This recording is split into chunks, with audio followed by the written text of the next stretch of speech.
అన్ని exit polls చూస్తుంటే maximum కనబడుతున్నది ఏంటి అంటే అస్సాంలో మళ్ళీ భారతీయ జనతా పార్టీ అధికారంలో రాకపోతుంది.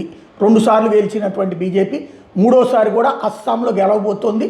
కంఫర్టబుల్ మెజార్టీ కాదు, కంఫర్టబుల్ కంటే ఎక్కువ మెజార్టీతోనే గెలవబోతోంది. పాండిచ్చేరి ఇప్పుడు ఎన్డీఏ ప్రభుత్వం ఉంది, మళ్ళీ ఎన్డీఏ ప్రభుత్వమే అక్కడ అధికారంలోకి రాబోతోంది.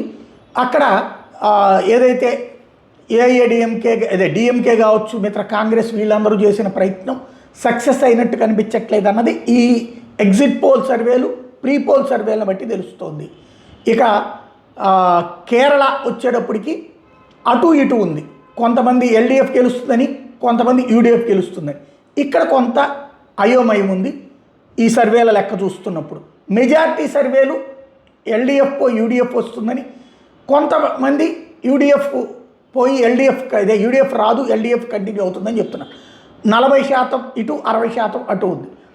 బెంగాల్లో వచ్చేటప్పటికి 60% బీజేపీ గెలుస్తుందని, 40% సర్వేలు తృణమూల్ కాంగ్రెసే గెలుస్తుందని అంచనా వేస్తున్నారు.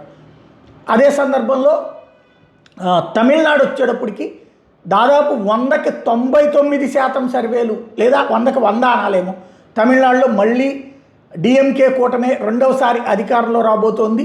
ఏఐఏడిఎంకే అధికారానికి దూరం అవుతోంది.